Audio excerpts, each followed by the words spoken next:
देखिएगा फिर से। आर नॉट जो डिस्टेंस था that was the distance of closest approach.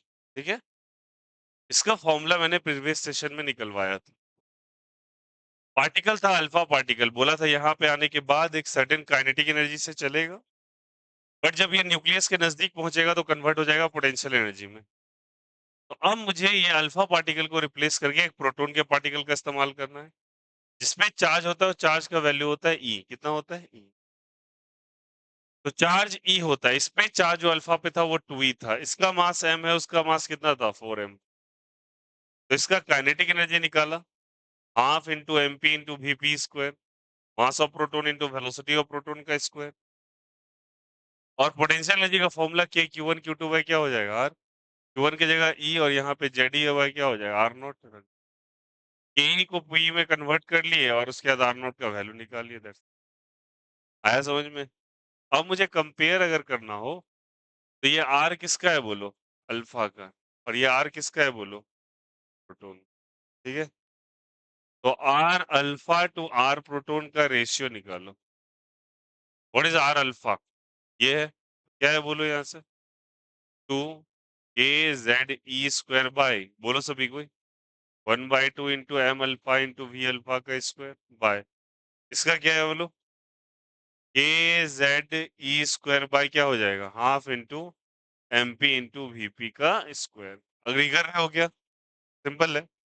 अब बताओ, कॉमन टर्म आपको नजर आ रहा होगा, क्या बोलो? के जेड ई स्क्वायर 1/2 1/2। तो थोड़ा स्मार्ट समझो, मानो कि ऐसा मान लिया, ऐसा कंसीडर कर लिया है। कंसीडर किया है ऐसा कि velocity of alpha is equal to velocity of proton. Velocity of alpha is equal to velocity of proton. तो अगर वेलोसिटी सेम है तो वेलोसिटी से वेलोसिटी क्या हो जाएगा? Cancel out. बच क्या जाएगा? एमपी, यहाँ पे क्या बचेगा? M alpha. अब ये किधर चला जाएगा? ऊपर। तो are alpha to are proton, ये ऊपर चला गया, तो ट्वाइस ऑफ क्या हो जाएगा बोलो यहाँ से? ट्वाइस ऑफ एमपी बाई क्या हो जाएगा बोलो? M alpha. Twice of m alpha. M p mass of proton कितना है बोलो? एम। रखो m. What is the mass of alpha? 4m। M से m cancel out, 1/2 cancel out हो जाएगा ना। तो are alpha to are proton कितना हो जाएगा बोलो? 1/। Quite easy and simple. समझ में आई बात है यहाँ पे? बस मैं तुमको ये बताना चाह रहा हूँ, कोई भी पार्टिकल दे दे, उसके काइनेटिक एनर्जी को कौन सी एनर्जी में कन्वर्ट कर दो? पोटेंशियल एनर्जी में।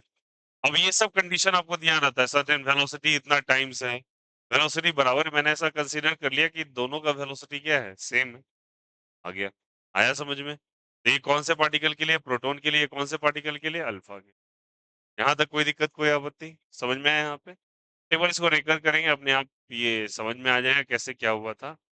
अब आइए रदरफोर्ड के अंदर प्रॉब्लम क्या हुआ। What was the problem in the Rutherford model?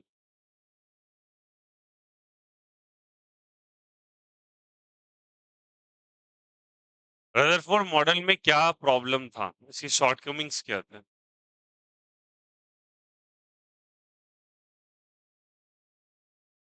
ठीक है, इन्होंने डिस्कवरी किया न्यूक्लियस का, बहुत बड़ा रिवॉल्यूशन था, मैंने बोला ही। लेकिन what was the basic problem in this model? Shortcoming ये था रदरफोर्ड मॉडल के अंदर, सबसे पहला, कि कहा देखो भैया, सेंट्रल पार्ट में कौन है बोलो? न्यूक्लियस। बोले हाँ। जो कि हम लोगों ने अभी कहा था, इट इज अ कंडेंस।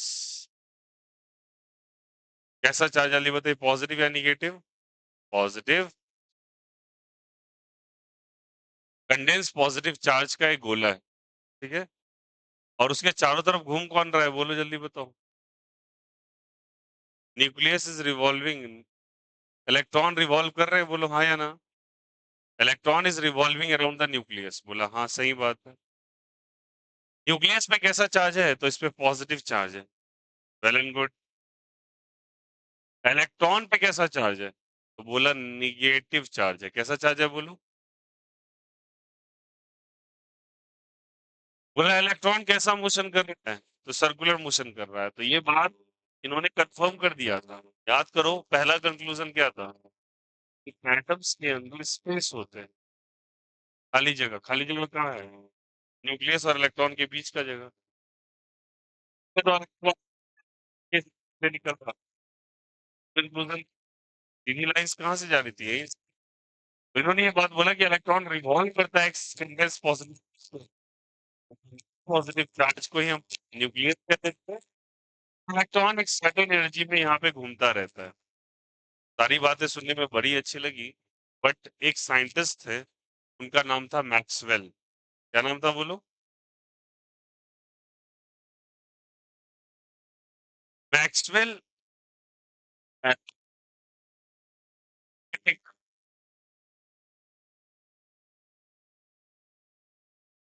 या फिर इलेक्ट्रोमैग्नेटिक वेव पर वो काम कर रहे थे। इलेक्ट्रोमैग्नेटिक वेव्स होते हैं, वो वेव्स होते हैं जिनको किसी मटेरियल की रिक्वायरमेंट नहीं है प्रोपगेशन के लिए। बहुत इजी कर देता हूँ। किसी चीज की जरूरत नहीं है यहाँ से वहां जाने के लिए, ट्रांसमिट करने की।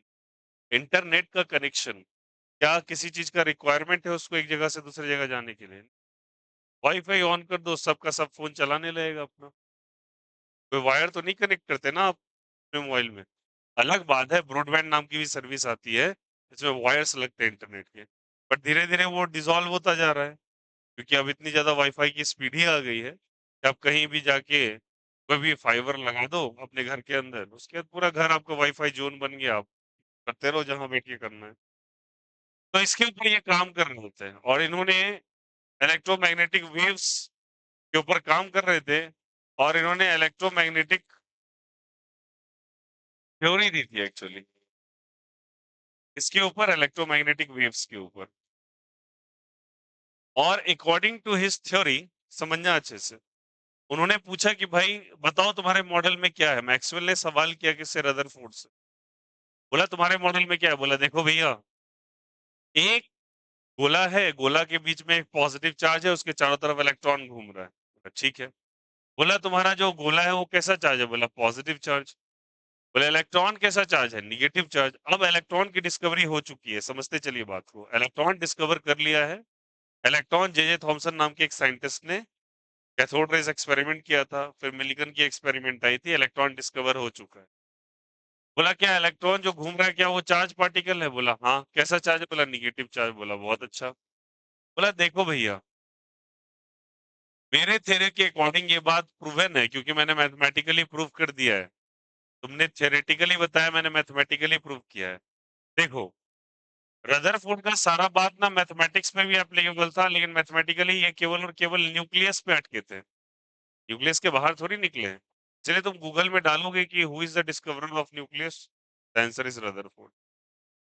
आंसर इज, बहुत जल्दी बताइए, रदरफोर्ड। एटम की डिस्कवरी नहीं हुई है अभी, एटम भी डिस्कवर ही हो रहा है। एटम के डिफरेंट पार्ट का पता चल रहा है, ठीक है। जैसे ऐसा मानो कि डायनासोर के शेप का अभी पता नहीं चला है, उसके स्कल्स मिल रहे हैं फॉसिल फ्यूल्स के अंदर। मतलब मान के चलो उसका हैंड मिला, के फिंगर्स मिले, तो कोई टेल मिला होगा, उसके स्कल का कोई हिस्सा मिला। ज्वाइन करेंगे तभी तो पता चलेगा कि डायनासोर दिखता कैसा था, क्योंकि डायनासोर को किसी ने देखा ही नहीं। अभी के किसी ने, इंसान ने जो अभी एग्जिस्ट कर रहे हैं अर्थ पे, किसी ने डायनासोर को डायरेक्टली नहीं देखा। Nobody will going to claim that dinosaur का ये पर्टिकुलर शेप होता है। Everything is in the prediction. Atom भी उसी तरह डायनासोर की तरह है कि इसका कोई प्रेडिक्शन नहीं हुआ है। अभी बोल रहे हैं इसके सेंटर पे कुछ पार्ट है, यहाँ पे इसके इलेक्ट्रॉन्स होंगे, तो इन्होंने बोला कि ऐसा है। बोला ठीक है। बोला ये इलेक्ट्रॉन कैसा मोशन कर रहा है? तो इनसे सवाल किया गया तो बोला electron is processing a circular motion. कौन सा मोशन जल्दी बताइए? Circular motion. बोला अच्छा। बोला सर्कुलर मोशन में तो प्रॉब्लम है। बोला क्या प्रॉब्लम है? बोला सर्कुलर मोशन में लगातार कोई भी चीज अपना डायरेक्शन बदलते रहता है। क्या बदलते रहता है बोलो? डायरेक्शन। बोला हाँ, सर्कुलर मोशन होगा तो डायरेक्शन चेंज होगा ही। डायरेक्शन टेंजेंट के अकॉर्डिंग लाई करता है, और टेंजेंट लगातार अपना डायरेक्शन बदल रहा है। देखो, ये एरो हेड को पकड़िए, एक ही डायरेक्शन है क्या? अलग अलग डायरेक्शन है। और डायरेक्शन बदलेगा तो बाय डिफॉल्ट ये मोशन एक्सेलरेटेड मोशन हो जाए। कौन सा मोशन हो जाएगा? Accelerated motion. व्हाई?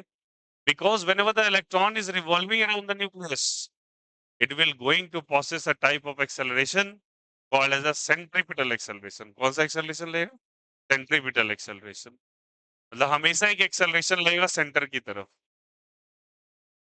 तो बोला हाँ, सर्कुलर मोशन बिना सेंट्रीपिटल एक्सेलरेशन के पॉसिबल नहीं है। आगे समझेंगे इस बात को। आप कैसा भी मोशन करा लो, बस एक एक्सेलरेशन सर्कुलर मोशन के साथ प्रॉब्लम है कि बिना एक्सेलरेशन के सर्कुलर मोशन नहीं हो सकता। तो एक्सेलरेशन नाम की एक क्वांटिटी आएगी ही आएगी सर्कुलर मोशन के अंदर। बोला जो आपका इलेक्ट्रॉन है ना, आपके मॉडल के अकॉर्डिंग, ये मैक्सवेल ने इनको बताया कि तुम्हारे मॉडल के अकॉर्डिंग इलेक्ट्रॉन है, वो इलेक्ट्रॉन भाई साहब आपका एक्सेलरेट होगा, क्योंकि तुम्हारा बिना एक्सेलरेटिंग के पॉसिबल ही नहीं है। बोला हाँ, ये तो बात भी सही है, फिजिक्स नहीं पड़ेगी। तो सवाल अब खड़ा हुआ कि अगर तुम लगा लगाओगे, वो चार्ज है, एक पॉजिटिव और एक निगेटिव, दो में से किसी एक चार्ज को अगर तुम एक्सेलरेट कराओगे तो धीरे धीरे वो अपनी एनर्जी को खोता चला जाएगा। किसको खोता चला जाएगा बोलो? एनर्जी। एनर्जी को वो डिसिपेट करेगा। क्या करेगा बोलो? डिसिपेट। डिसिपेट का मतलब होता है खर्च करना। एनर्जी वो खोता चला जाएगा। It will going to dissipate the energy. और अगर ऐसा डिसिपेट होगा तो धीरे धीरे इलेक्ट्रॉन अपनी एनर्जी को लॉस करने लगेगा। क्योंकि मैंने ये बात प्रूफ कर रखा है अपने इलेक्ट्रोमैग्नेटिक थ्योरी में कि अगर दो चार्जेस एक सर्टेन डिस्टेंस पे रखे हो, उनमें से कोई एक चार्ज अगर एक्सेलरेटेड मोशन कर रहा है तो वो एनर्जी डिसिपेट करेगा, और एनर्जी जब किसी चीज की खत्म होती चली जाती है तो वो बेचारा थक हार के सेंटर की तरफ आने लगेगा।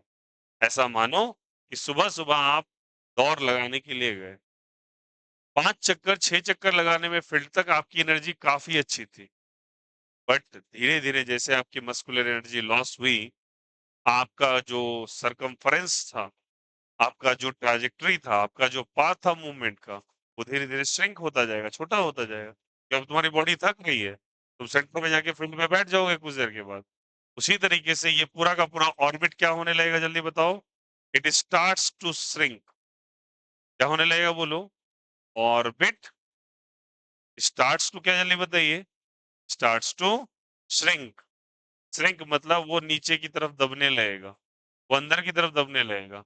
और धीरे धीरे जब ऑर्बिट श्रिंक हो जाएगा तो बताओ पूरा का पूरा structure of atom he collapse कर जाएगा। तो क्या होगा बताओ यहाँ से? स्ट्रक्चर ऑफ एटम क्या कर जाएगा बोलो? कोलैप्स कर जाएगा। कैसे आपकी मॉडल स्टेबलाइज है? तुम्हारी दी गई मॉडल कैसे स्टेबलाइज है? मैंने तो क्लेम कर दिया, ये मैथमेटिकली सही भी है कि तुम्हारे मॉडल मेरे थ्योरी के अकॉर्डिंग तुम्हारा मॉडल एक फेल्योर है। क्यों फेल्योर है? बोला न्यूक्लियस तक बात सही है, पर किसी चीज को तुम एक्सेलरेट कराओगे तो वो खत्म हो जाएगा। ये बात पूछा गया, रदरफोर्ड सोचे, बहुत सोचे, बट रदरफोर्ड ने इस बात का कोई क्लैरिफिकेशन नहीं दिया, तो इस कारण से इनकी मॉडल फेल हो गई। न्यूक्लियस तक बात सही था, न्यूक्लियस के बाहर बातें खत्म हो गई। समझ में आ गई बात ऐसा क्यों हुआ? क्योंकि धीरे धीरे ये एनर्जी लॉस कर रहा है और ये श्रिंक कर जाएगा। और कहा गया लगभग 10⁻⁻⁸ में, कितने सेकंड में बोलो? 10⁻⁻⁸ में, ठीक ना? सर्टेन माइक्रो सेकेंड में 0.01 माइक्रो सेकेंड्स, इसका मतलब होता है कितना बोलो? 0.01 micro second. It's a very very small fraction of time, a fraction of seconds के अंदर। फ्रैक्शन ऑफ सेकेंड भी कह लो, मतलब something 10 crore fraction of a second में ये न्यूक्लियस के अंदर जाके गिर जाएगा इलेक्ट्रॉन। मतलब ये क्या होगा? धीरे धीरे कोलैप्स करेगा। तो ये इलेक्ट्रॉन क्या होगा? It will going to spiral down inside the nucleus. ये घूमेगा घूमेगा, साइज छोटा होगा और फाइनली किस में गिर जाएगा? न्यूक्लियस में गिर जाएगा और मॉडल हो जाएगा फेल। तो बोला कि भैया तुम जो मॉडल बता रहे हो लगभग 0.01 माइक्रो सेकेंड्स के अंदर खत्म होने वाला है, लेकिन ऐसा तो हो नहीं रहा है। एटम एग्जिस्ट कर रहे हैं, हम लोग एग्जिस्ट कर रहे हैं, मैटर एग्जिस्ट कर रहा है, ऐसा क्यों हो रहा है? सवाल पूछा इससे। तो रदरफोर्ड यहाँ पे कोई भी आंसर करने में असमर्थ हुए, और इस कारण से Rutherford model has certain shortcomings when it is going to talk about the stability of atomic structure. इन्होंने न्यूक्लियस का डिस्कवरी कर दिया, बट एटम के स्ट्रक्चर की स्टेबिलिटी पे जब चर्चा किया जाता है तो इनके पास कोई आंसर नहीं था। सेकेंड वन इनसे पूछा गया तुमने कहा कि इलेक्ट्रॉन चारों तरफ घूम रहा है। बोला ठीक है। बोला कितना इलेक्ट्रॉन घूम रहा है? नंबर बताओ, डिस्ट्रीब्यूशंस बताओ और कहाँ-कहाँ घूम रहा है? नज़दीक घूम रहा है, दूर घूम रहा है, कितने दूरी पे है? कुछ तो होगा। तो फिर पूछा इनसे डिस्ट्रीब्यूशन ऑफ इलेक्ट्रॉन का चर्चा कीजिए। तो डिस्ट्रीब्यूशन पे भी ये कोई आंसर नहीं बोल रहा। Distribution of electron around nucleus. Nucleus के अराउंड डिस्ट्रीब्यूशन ऑफ इलेक्ट्रॉन पे चर्चा करो, तो इसका भी कोई आंसर नहीं था। ठीक है? ये सब हम आगे जाके पढ़ेंगे। और इस टर्म को डिस्ट्रीब्यूशन ऑफ इलेक्ट्रॉन को इलेक्ट्रॉनिक कॉन्फ़िगरेशन कहा जाता है। जो तुम पढ़ते थे 2, 8, 18, ठीक ना? तो ये बात नील बोर ने देंगे आगे आके। तो ये भी नहीं कह पाए। थर्ड क्या था? एक टर्म आएगा बहुत इंपॉर्टेंट टर्म स्पेक्ट्रम। क्या आएगा बोलो? स्पेक्ट्रम। स्पेक्ट्रम का चर्चा किया गया इनसे क्योंकि कुछ साइंटिस्ट बोले ना, ये बहुत पॉपुलर थ्योरी थी। इसके अंदर ये सब ऑब्जर्वेशन देखा गया। बोला तुम्हारे मॉडल के अंदर क्या कोई स्पेक्ट्रम नाम की फैक्टर्स आ रही हैं? या स्पेक्ट्रम का कोई चर्चा क्या है? स्पेक्ट्रम के बारे में बात करेंगे वैसे। ऐसा मान लो spectrum is a pattern of light. Pattern of क्या चीज? लाइट। आपने रेनबोज देखा है? रेनबोज एक सर्टेन पैटर्न पे अरेंज होता है, फिब्योर जिसको कहते हैं। तो वो जो एक अरेंजमेंट है उसे स्पेक्ट्रम कहा जाता है। यहाँ भी एक सर्टेन स्पेक्ट्रम का चर्चा करेंगे। स्पेक्ट्रम का भी चर्चा इनके कहीं मॉडल में नहीं किया गया था। और ये सारी की सारी बातें मेजर फेल्योर हुई। तो it is a quite credible thing कि न्यूक्लियस की डिस्कवरी हो गई इस model sorry Rutherford atomic experiment के अकॉर्डिंग। वहां पे न्यूक्लियस की डिस्कवरी हो गई, सही बात है, अल्फा पार्टिकल स्कैटरिंग एक्सपेरिमेंट में। बट ये बात का कहना कि इस तरह का एटॉमिक स्ट्रक्चर होता है, न्यूक्लियस है उसके चारों तरफ इलेक्ट्रॉन घूम रहा है, इसका कोई मैथमेटिकल एविडेंस नहीं था, इसकी कोई प्रूफ नहीं थी। इस कारण से एटॉमिक स्ट्रक्चर के मामले में रदरफोर्ड को शॉर्ट कमिंग मिल गया। ठीक है। अब फिगर में दूसरे दूसरे साइंटिस्ट आएंगे, जैसे कि मैक्सवेल अपना बताएंगे। मैक्सवेल के बाद प्लैंक क्वांटम थ्योरी आएगी। प्लैंक क्वांटम थ्योरी के बाद स्पेक्ट्रम का चर्चा होगा। फिर नील बोर आएंगे। और बोर्स एटॉमिक मॉडल जो आपने बचपन में पढ़ा है, तो वो बात मैथमेटिकली प्रूव करेंगे कि हाँ, यहाँ पे इलेक्ट्रॉन ऐसे घूम रहा है चारों तरफ और वो अपनी एनर्जी को लॉस नहीं कर रहा। तो ये बात का चर्चा नील बोर करेंगे। उसमें भी कुछ शॉर्ट कमिंग आएगी। तब एक आएंगे श्रोडिंगर वेव इक्वेशन करके एक आएगा, तो वहां पे पूरे स्ट्रक्चर के बारे में डिटेल से पढ़ाया जाएगा। ठीक है? समझ में आ रही बात है? तो अभी तक न्यूक्लियस डिस्कवर हो पाया। क्लियर है? और सबसे मोस्ट इंपॉर्टेंट चीज ये, जब कभी आपको डिस्टेंस ऑफ क्लोज्ड अप्रोच आए, तो यही kinetic energy is equal to potential energy करके आप रिजल्ट निकाल सकते हैं। कोई दिक्कत? चलो ये कॉपी कर लेना, फिर उसके शॉर्ट कमिंग को कॉपी। समझ गया ना कैसे क्या होगा? ओके, चलो करो, जल्दी कॉपी कीजिए।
हो गया?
हो गया? चलिए लिखिए 1-2 बात, 2 पॉइंट्स इसके बारे में फटाफट आगे बढ़ेंगे।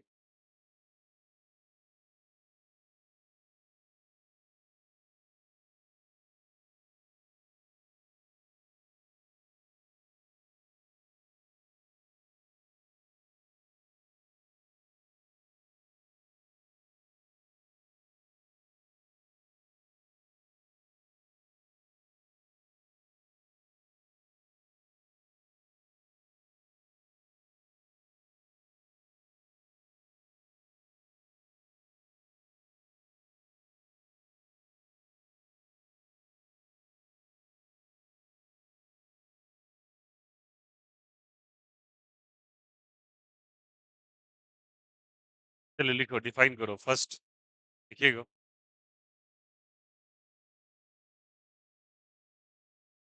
क्या शॉर्टकमिंग था इसी का एक्सप्लेनेशन करवा रहे हैं, ठीक ना? लिखिएगा first. According to Maxwell according to Maxwell according to Maxwell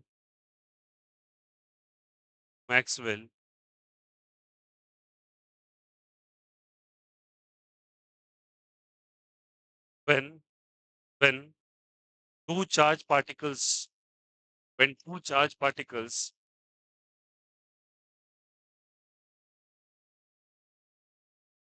two charge particles lies at a certain distance lies at a certain distance two charge particles lies at a certain distance then then then then नहीं then को काटिए Li- and and and one of the particle then को काटिए and then को काट के लिखिए and one of the particle undergoes accelerated motion undergoes accelerated motion undergoes accelerated motion undergoes accelerated motion undergoes accelerated motion then it will continuously then it will continuously then it will continuously then it will continuously dissipate certain amount of energy then it will continuously dissipate certain amount of energy dissipate certain amount of energy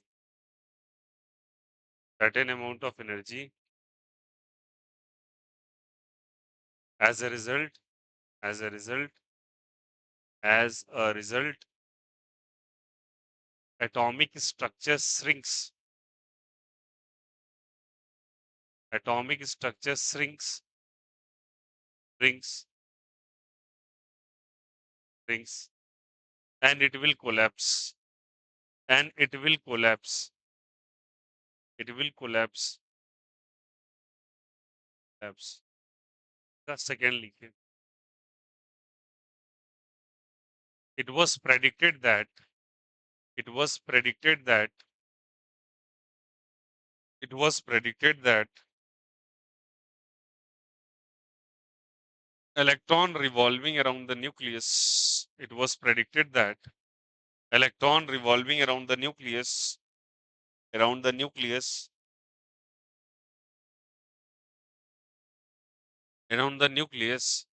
as will sorry electron revolving around the nucleus will spiral down will spiral down will spiral down will spiral down in it will spiral down in it will spiral down in it will spiral down in it in in 0.01 microseconds in it spiral down in it in 0.01 microseconds 0.01 microseconds 0.01 microseconds ठीक है third लिखिएगा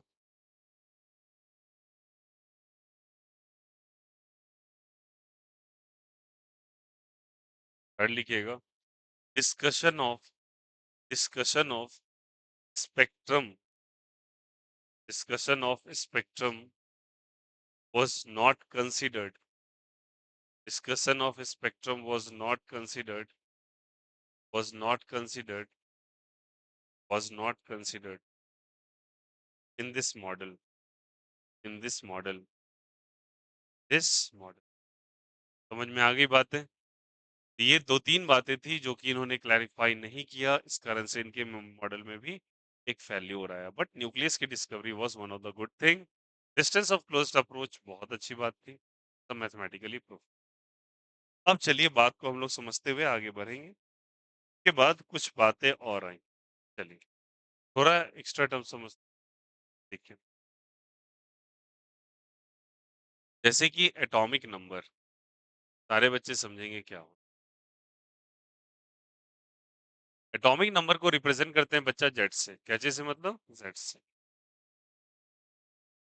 Z का मतलब होता है number of protons in nucleus number of क्या चीज बोलो यहां से प्रोटॉन्स इन न्यूक्लियस न्यूक्लियस में कितने प्रोटॉन्स हैं उन्हें एटॉमिक नंबर कहते हैं पता है प्रोटॉन और न्यूट्रॉन किधर होता है न्यूक्लियस में तो प्रोटॉन का जो नंबर है उसी को एटॉमिक नंबर कह देते हैं ये कहलाता है मास नंबर कौन सा नंबर कहलाता है इसे कहते हैं हम लोग भैया number of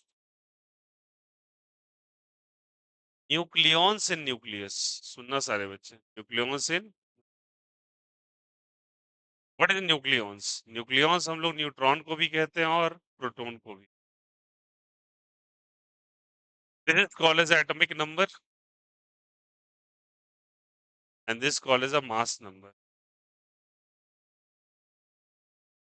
okay atomic number और कौन सा number mass number neutron proton का नंबर मास नंबर कहलाता है और एटॉमिक नंबर कहलाता है नंबर ऑफ प्रोटॉन्स ठीक है किसी एटम को रिप्रेजेंट ऐसे किया जाता है एक्स जेड से लेके ठीक है ये रिप्रेजेंटेशन ऑफ एटम है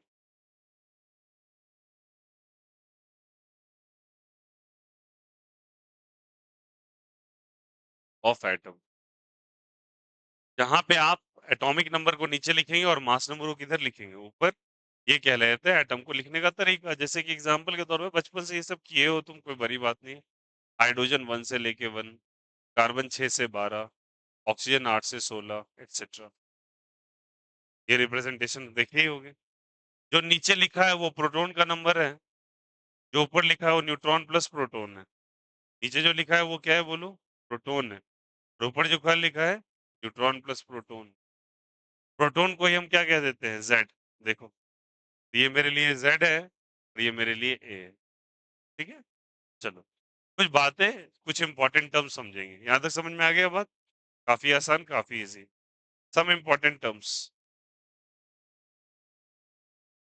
अच्छे से समझिएगा इंपॉर्टेंट है। पहला, आप लोगों ने एक टर्म सुना होगा आइसोटोप्स।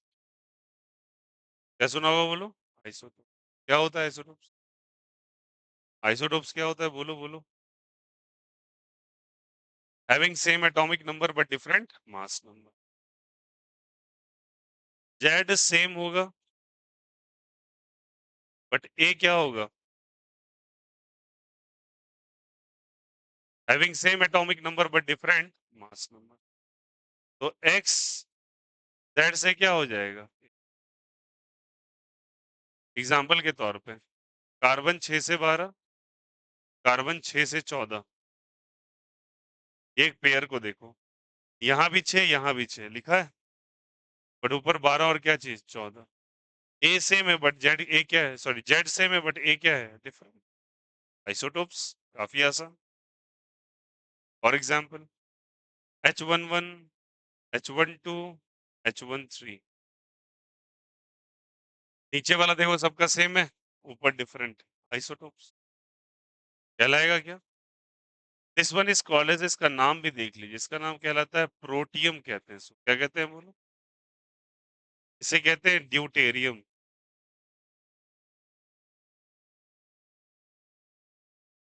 ओके। और this is called as a tritium.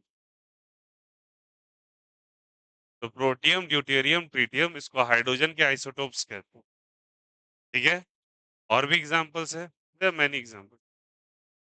8 से 16, 8 से 18, same atomic number different mass number. ठीक है।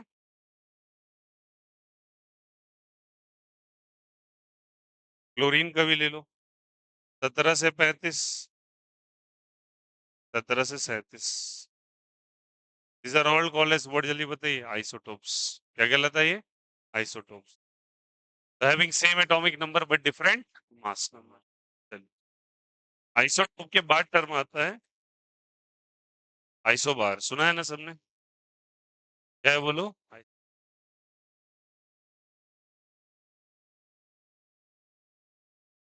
Second, isobar. यहाँ पे जेड क्या हो जाएगा? सेम बट, सॉरी, जेड हो जाएगा डिफरेंट, बट ए क्या हो जाएगा? सेम। उल्टा चलेगा। Mass number same but atomic number. ठीक है। Best example is the argon, potassium and calcium. 18, 19, 20, 40, 40। आया? देखो सबका नीचे वाला डिफरेंट है, ऊपर वाला सेम है। नाइट्रोजन, ऊपर वाला सेम है, नीचे वाला क्या है बोलो? डिफरेंट है। These are called as, what जल्दी बताइए? आइसोबार्स। क्या कहलाता है ये? आइसोटोप है, ये क्या है? आइसोबार। Third, isotones. क्या होता है बोली? ठीक है। क्या बोलो? Isotones. And what are isotones? Having same number of neutrons, having same number of neutrons. Having same number of neutrons मतलब ए माइनस जेड का वैल्यू सेम आएगा। ऊपर में से नीचे को अगर आप माइनस कर दो तो वैल्यू सेम आएगा। ठीक है। एग्जाम्पल के तौर पे देखिए, जैसे कार्बन ले लो 6 से 14, नाइट्रोजन 7 से 15, ऑक्सीजन 8 से 16। चलो डिफरेंसेस निकालो तो। 14 में से 6 गया तो कितना आएगा बोलो? 15 में से 7 जाएगा, 16 में से 8 जाएगा, सबका वैल्यू किसके बराबर आएगा? ऊपर में से नीचे माइनस कर रहे हो तो ए माइनस जेड का वैल्यू सबके लिए सेम या डिफरेंट? सेम। अगर ये सेम हो जाएगा बच्चे, देन दैट इज बेसिकली लिखा हुआ है।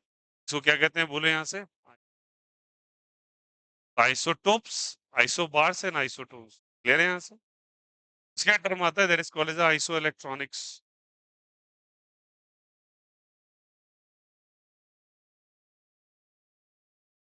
कैसी बताओ? Iso electronics. ठीक है, आइसो इलेक्ट्रॉनिक्स कहते हैं having same number of electrons, having same number of what, जल्दी बताओ? Electrons, electron, then that is basically called as iso electronics. ठीक है, कैसे नंबर सेम निकालेंगे बता रहे हैं। याद रखना मैंने पहले ही बताया, प्लस चार्ज आता है तो इलेक्ट्रॉन प्लस होता है, इलेक्ट्रॉन इंक्रीज करेगा, और अगर प्लस चार्ज आता है तो इलेक्ट्रॉन क्या करेगा? डिक्रीज। एग्जाम्पल के तौर पे नाइट्रोजन पे -3 चार्ज, ऑक्सीजन पे -2 चार्ज। नाइट्रोजन पे कितने इलेक्ट्रॉन्स होते हैं? 7। कितने होते हैं? 7।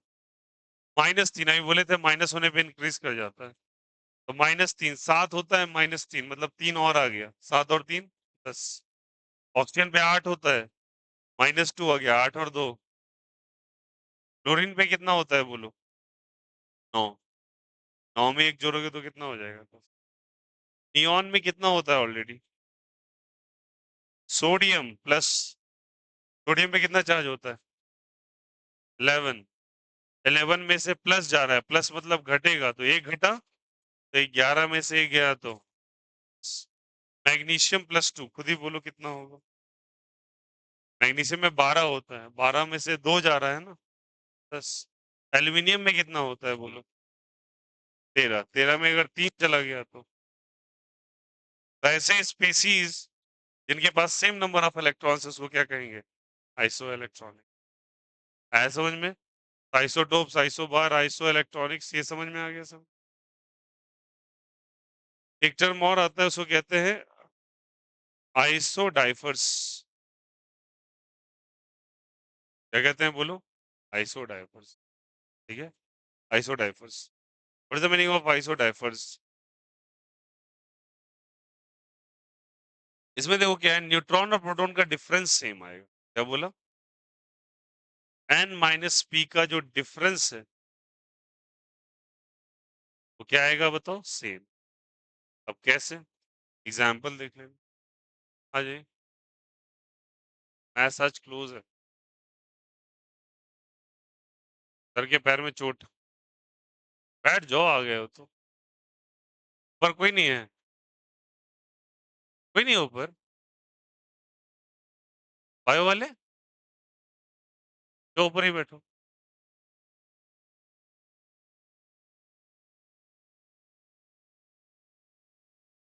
देखो भाई, जैसे दे रखा है एग्जाम्पल के तौर पे, थोरियम 90 से 231, ठीक ना? यूरेनियम 92 टू 234, 92 टू 234, ठीक है, या फिर 234 235, ठीक है। अब देखो इसमें प्रोटॉन कितना है बोलो पहले? प्रोटॉन कितना है इसमें बोलो? 90, ठीक है। प्रोटॉन कितना है बोलो? 90।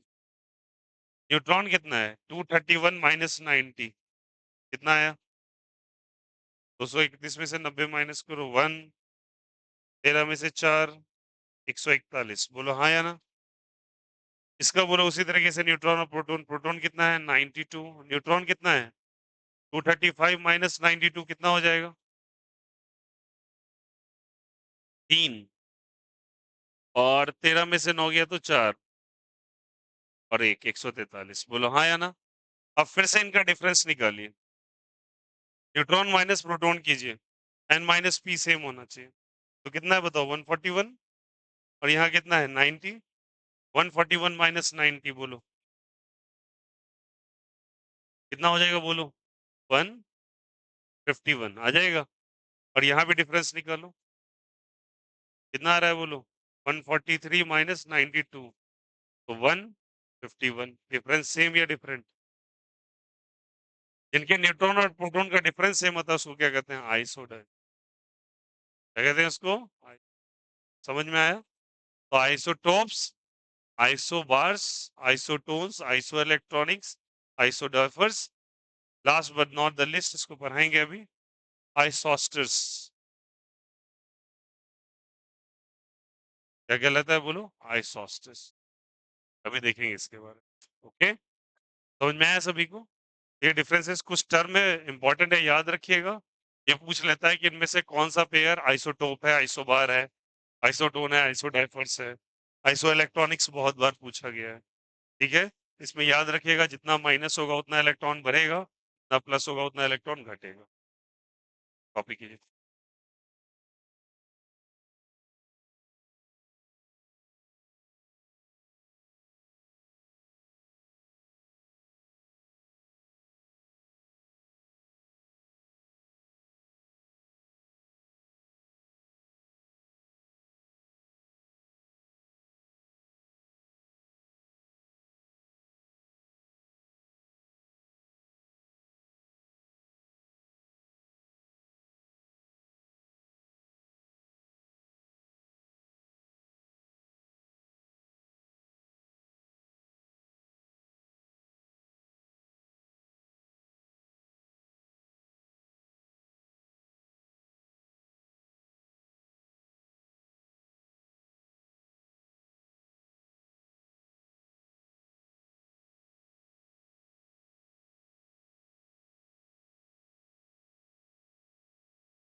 आप लोग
हो गया?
ये भी कॉपी कर लिए लास्ट में आइसोडाइफर्स।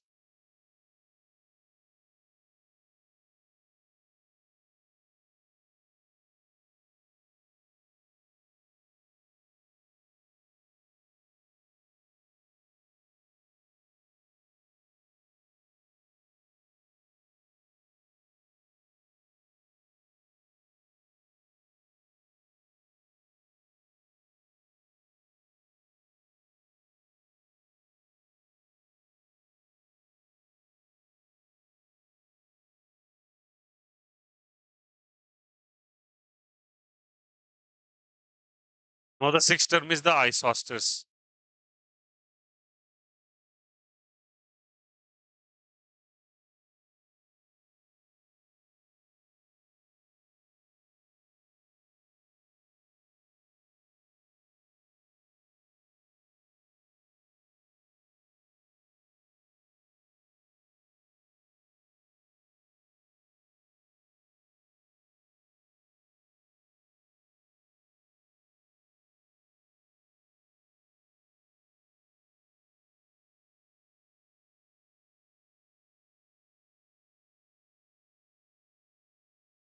Isostas is basically पहला देखना है having same number of atoms.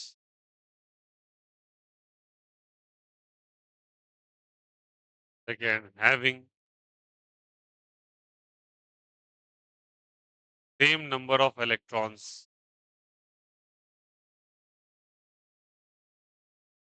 Atoms भी सेम होना चाहिए, इलेक्ट्रॉन्स भी क्या होना चाहिए, सेम। ओके, N2 है, CO है, Cn माइनस है। N2 है, CO है और क्या जल्दी बताओ, Cn। ठीक है, N2। एक नाइट्रोजन पे कितना होता है बोलो, कितने एटम्स है इसके पास देखो, एक ये खुद, तो दो ऐसे है तो एटम कितना है, यहाँ दो है, यहाँ भी देखो C और O दो, C और N दो, है ना। इलेक्ट्रॉन्स गिन लेते हैं थोड़े। नाइट्रोजन एक पे होता है 7, 7 टू ज़ा 14। कार्बन पे होता है 6, ऑक्सीजन पे 8, 14। कार्बन पे 6, नाइट्रोजन पे 7, -1, माइनस मतलब प्लस, 13 प्लस 1 14। इलेक्ट्रॉन 14 14 14, एटम्स भी सेम, तो एटम सेम और इलेक्ट्रॉन सेम तो क्या कहलाएगा, आइसोस। आया समझ में, क्या कहलाएगा, आइसोस। एग्जाम्पल और देखो, Look here. CO2, N2O, N3 -1. चल, N3 -1.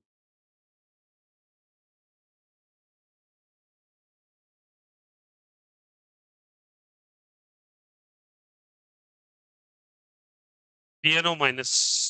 देखिए बहुत आसान है।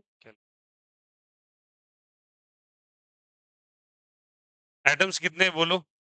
3, 1 2 3, 2 1 3, यहाँ भी 3 और यहाँ भी कितने 3।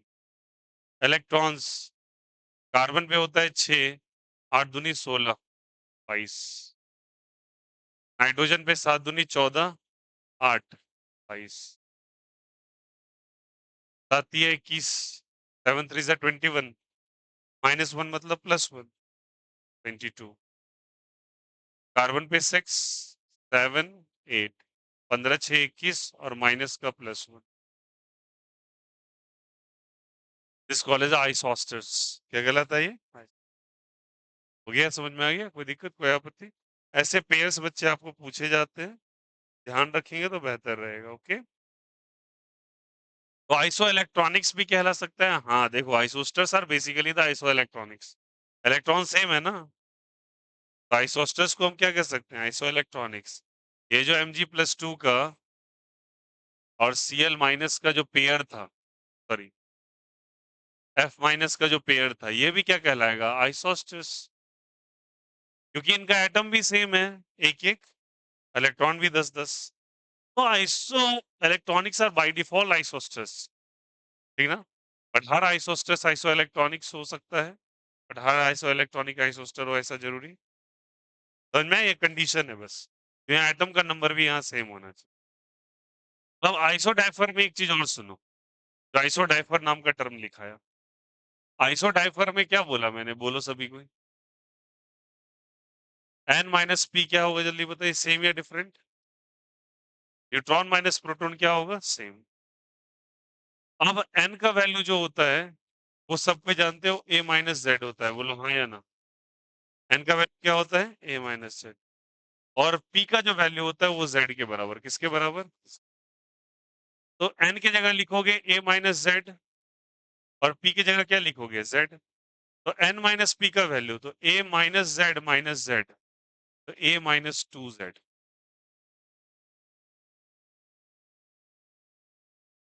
A- क्या हो जाएगा? 2। आप N की जगह A-Z लिख सकते हैं ना, और P जो Z के बराबर है, तो A-2Z का वैल्यू क्या आएगा? सेम। उसको भी हम लोग क्या कह देंगे? आइसोडाइफर्स। डायरेक्टली कैलकुलेट कर सकते हैं हम। देखो जैसे ये क्या था, बोलो एग्जांपल के तौर पे, थोरियम था और यूरेनियम था। ये 90 से लेके 231, ये 92 से लेके 235, यही था ना? इसका ए ये है, ए नीचे वाले को, सॉरी ए ऊपर है, जेड नीचे है, ठीक है? A-2Z निकालो इसका। ए कितना है बोलो? 231। 2Z कितना लिखोगे? 2 × 90, नीचे वाला 231 -180, 51, 51। यहाँ भी निकालो A-2Z। ए का वैल्यू कितना? 235 -2 × 92, तो 235 -184, तो 118, तो इसमें से क्या है? 51। देखो डायरेक्टली आ गया ना, आया समझ में? आप डायरेक्टली भी A-2Z निकाल के कर सकते हो। And these are called as isodiaphers, this is called as isosters. ऐसे कभी भी आपको आ जाए, कब पता करने के लिए कौन इसमें से आइसो इलेक्ट्रॉनिक्स है, आइसोडाइफर्स है, आइसोटोप्स है, ठीक है? हो गया, सिंपलीफाई कर दिया। स्टूडेंट डायरेक्टली निकल सकता है। चलो ये कर लेना कॉपी,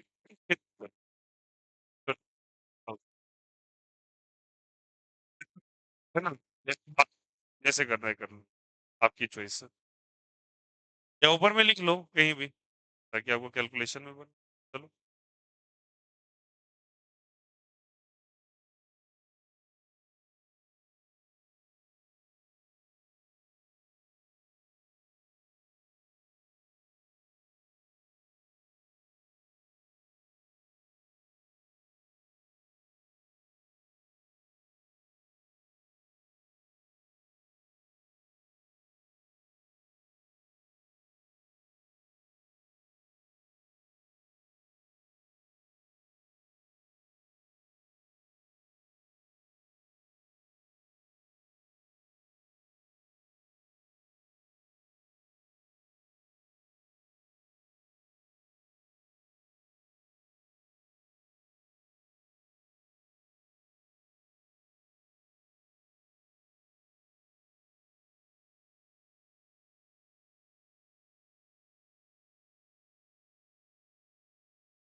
इट ओके? समझ में आ गया?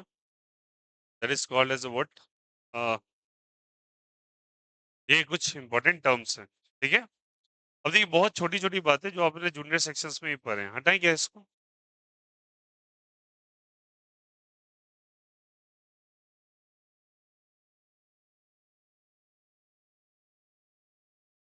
हटाएँ?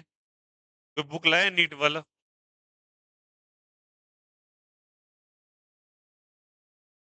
एनसीईआरटी बच्चा, नीट वाला बुक है किसी के पास?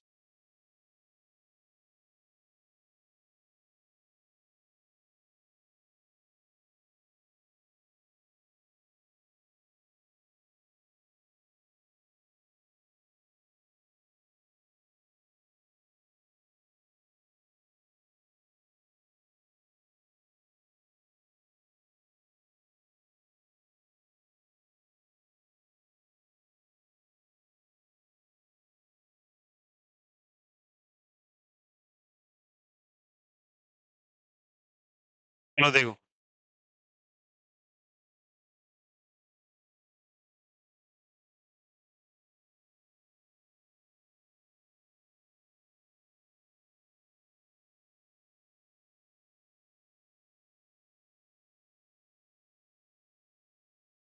अब देखिएगा, ये बेसिकली क्या था मैंने बोला था एक साइंटिस्ट का नाम आया था मैक्सवेल, क्या नाम आया था? मैक्सवेल जो हैं, वो इलेक्ट्रोमैग्नेटिक वेव्स बनाएँगे। कौन-सा वेव्स बनाएँगे? इलेक्ट्रोमैग्नेट, ठीक है? और ईएम वेव्स के अंदर अब देखो वेव है एक तरह का, इसके अंदर 2 तरह की प्रॉपर्टी होगी, electric as well as magnetic behaviour. हालाँकि इसका चर्चा फिज़िक्स में हायर सेक्शन में जाके किया जाएगा बहुत डिटेल से, ठीक है? पूरा एक चैप्टर ही है ये। बट मोटे तौर पे कुछ टर्म है समझ लो उसको, जो आएगा यूज़ इस चैप्टर में। पहला तो कि अगर एक वेव जनरेट होता है, तो अपने साथ वो क्या-क्या चीज़ जनरेट करता है, ध्यान देना सभी को। ये जो हाइट होता है जिस पे ये वेव चल रहा है, पहले जिस ये जो लाइन खींचा मैंने ब्लैक लाइन, इसको हम लोग कहते हैं मीन पोजीशन। कौन-सा पोजीशन? ठीक है? जितना हाइट ये ऊपर जाता है, that is called as a amplitude. क्या कहलाता है बोलो? ठीक है? ये जितना हॉरिजॉन्टल डिस्टेंस चलता है इसको कहते हैं लैम्ब्डा। क्या कहते हैं इसको? Lambda. And lambda stands for wavelength. कौन-सा लेंथ जल्दी बताइए? वेवलेंथ। वेवलेंथ से तो खासियत देखो, एक ऊपर वाला पोर्शन होगा, एक नीचे वाला। ऊपर वाले को बताओ तो क्या कहते हैं? क्रेस्ट। और नीचे वाले को ट्रफ। ये पढ़ा होगा ये उपसो। क्रेस्ट और क्या चीज़? ट्रफ। तो एक क्रेस्ट और एक ट्रफ मिलके क्या बनाता है? एक वेवलेंथ बनाता है। ठीक है? तो एक वेव जो बनता है उसमें एक क्रेस्ट होता है, एक ट्रफ होता है। ऊपर वाला हिस्सा क्रेस्ट कहलाता है और नीचे वाला ट्रफ कहलाता है या ट्रो भी कह देते हैं इसको कहीं-कहीं। ठीक है? जितना ये डिस्टेंस चला, हॉरिजॉन्टल डिस्टेंस जितना चला उसको वेवलेंथ, ऐसे जितना चला उसको एम्पलीट्यूड। जितने टाइम में कवर किया, जो टाइम लगा इसको, उस टाइम को बच्चे टाइम पीरियड कह देते हैं। क्या कह देते हैं बोलो? और एक टर्म आता है फ्रीक्वेंसी। क्या आता है बोलो? फ्रीक्वेंसी कुछ नहीं होता, उल्टा होता है टाइम पीरियड का। तो फ्रीक्वेंसी बराबर 1 बटा टाइम पीरियड। ओके? तो टाइम पीरियड को उल्टा कर दो तो क्या कह देते हैं उसको? फ्रीक्वेंसी। ठीक ना? एक फ़ॉर्मूला याद रखिएगा, सारे बच्चे बताओ, स्पीड बराबर डिस्टेंस बाय टाइम। बोलो हाँ या ना? स्पीड की जगह हम लोग लिखेंगे v, डिस्टेंस कितना ट्रैवल किया ये लैम्ब्डा, टाइम कितना लगा t, तो v बराबर लैम्ब्डा बाय t। v बराबर लैम्ब्डा बाय क्या हो जाएगा? ठीक? डिस्टेंस चला लैम्ब्डा, टाइम कितना लगा t, तो v बराबर लैम्ब्डा इंटू 1 बाय t कर देंगे इसको। थोड़ा सेपरेट कर दो। और 1 बाय t ही क्या कहलाता है? फ्रीक्वेंसी। और फ्रीक्वेंसी को हम लोग रिप्रेजेंट करते हैं एक सिंबल से ऐसे करके। And this symbol is called as a nu. क्या कहलाता है ये? ठीक है? तो 1 बाय t को क्या लिख देंगे? Lambda into new. Lambda into क्या लिख देंगे, ठीक है, 1/2 की जगह न्यू लिख देंगे। और v is the speed of light, v is what, जल्दी बताइए, स्पीड ऑफ लाइट। या लाइट का भी चर्चा होगा आगे चल के। और स्पीड ऑफ लाइट को हम रिप्रेजेंट करते हैं c से, क्या चीज से, c से। तो c बराबर लैम्डा इंटू न्यू, ये टर्म याद रखिएगा। c बराबर लैम्डा इंटू क्या हो जाएगा, ठीक है। Time period is 1 by frequency, c बराबर लैम्डा इंटू न्यू, ये टर्म याद रखिएगा। एक टर्म आता है एंगुलर फ्रीक्वेंसी, कौन सी frequency, it is given by omega is equal to 2 pi into nu. क्या होता है बोलो, 2 पाई इंटू, 2 पाई टर्म है, न्यू क्या है जल्दी बताइए, फ्रीक्वेंसी। तो 2 pi into nu is call as कौन सी फ्रीक्वेंसी। ये टर्म्स क्यों बता रहे हैं भैया, बिकॉज ये टर्म आपको इस्तेमाल होगा कुछ टाइम बाद, ठीक ना, यूजेस आएगा। एक टर्म आएगा वेव नंबर, क्या आएगा बोलो, वेव नंबर। फॉर्मूला फॉर्मूला है नॉर्मल सा, याद रखिएगा। Wave number is given bye new bar, new पे ऐसे करके एक छत लगा देते हैं। तो रिकरिंग साइन के लिए बार टर्म का इस्तेमाल करते थे, रिकरिंग डिवीजन याद करो। तो उसके लिए इसको लिखते हैं 1 बाय लेमडा, 1 बाय क्या लिखते हैं, ये सब याद रखिएगा आप लोग, क्या होता है c is equal to nu lambda angular frequency. Frequency का टाइम पीरियड के साथ क्या रिलेशन है, तो 1/t का है। इसको न्यू और एफ दोनों से रिप्रेजेंट करते हैं। ये सबको याद रखेंगे क्या क्या होता है, ठीक है, कोई दिक्कत कोई आपत्ति। वेवलेंथ क्या है, एम्पलीट्यूड क्या है, फिगर से भी याद रखो, बेहतर रहेगा। तो ये बेसिकली कॉल एज अ कुछ इंपॉर्टेंट टर्म्स हैं, few important terms of EM waves, याद रखिएगा सारा का सारा, क्या क्या क्या क्या है, कहाँ पे क्या यूज में आएगा। ओके, आफ्टर दैट ये वाला हो गया। उसके बाद एक टर्म आता है that is called as electromagnetic spectrum. क्या आता है बोलो, electromagnetic spectrum. What is this again. हम लोग क्या करते हैं, ये इलेक्ट्रोमैग्नेटिक वेव्स जो है, इसके अंदर बहुत सारे वेव्स होते हैं, चलो समझाते हैं आपको, थोड़ा थोड़ा समझना। एक होता है रेडियो वेव, कौन सा वेव होता है, एक होता है इंफ्रारेड, सॉरी, एक होता है माइक्रोवेव, माइक्रोवेव, एक होता है रेडियो वेव। अभी समझाते हैं ये सब क्या है। Infrared, visible, X rays, sorry UV raise,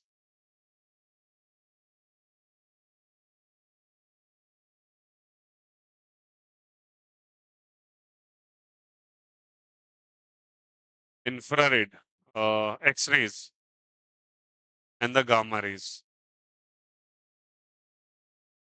ठीक ना। अब ये क्या है भैया, ये बता दीजिए पहले, ठीक ना। ये जो है भैया, जो आपकी लाइट एक्चुअली जो आसपास आप देख रहे हो ना, जो लाइट रेज आ रही है निकल के, ये यूनिवर्स में लाइट रेज जो है, उनको 7 कैटेगरीज में डिस्ट्रीब्यूट किया गया है। इसके बारे में थोड़ा चर्चा कर देते हैं। जितने भी वेव यूनिवर्स में प्रेजेंट उनको 7 कैटेगरी में डिस्ट्रीब्यूट किया है। इंटरनेट सर्विस यहीं से आता है, जितने भी इंटरनेट का सर्विस है, 4G 5G, ये सब रेडियो से आता है। रेडियो का मतलब रेडियो से नहीं होता, रेडियो का मतलब होता है कि एक ऐसा वेव जो कि वायरलेसली किसी इंफॉर्मेशन को एक जगह से दूसरी जगह भेज दे। तो रेडियो पुराने जमाने में यही काम करता था, इंटरनेट भी यही काम कर रहा है, ठीक है। तो आपके 4G 5G इंटरनेट है, वाईफाई सर्विस है, कुछ भी है, सब रेडियो है, ठीक है। Microwave, microwave Owens, hot gulab jamun जो आप खाते हो तो थोड़ी हॉट होता है वो, उसको गर्म किया जाता है। कैसे गर्म करते हैं, डाल देते हैं शुगर सिरप जो होता है उसका, अंदर में जो रस होता है रसगुल्ले का, वो गर्म हो जाता है, इस कारण से वो अंदर से गर्म हो जाता है। तो hot gulab jamun with ice cream में कैसे हॉट गुलाब जामुन मिल जाएगा आपको, दिन भर क्या वो रेस्टोरेंट गुलाब जामुन बनाते रहता है, तो गुलाब जामुन बनाने में घंटों लगते हैं। तो क्या करता है, माइक्रोवेव कर देता है उसको, चाहे आइसक्रीम सर्व कर देता है। इंफ्रारेड, रिमोट कंट्रोल जितनी भी चीजें हैं, एसी टीवी जो भी चीज, इसको तुम दूर से ऑपरेट कर देते हो। जैसे मैं अभी रिमोट से इस कैमरा का मूवमेंट चेंज कर देता हूँ, इंफ्रारेड। दिखाई नहीं देगा आपको, लेकिन एक्शन नज़र आ जाएगा। ये नहीं पता चलेगा क्या निकल के वहाँ तक पहुँचा। अगर दबा दिया, मैं टीवी का चैनल चेंज कर दिया, तो थोड़ी पता चला क्या निकल के गया वहाँ तक। चैनल तो बदल जाता है।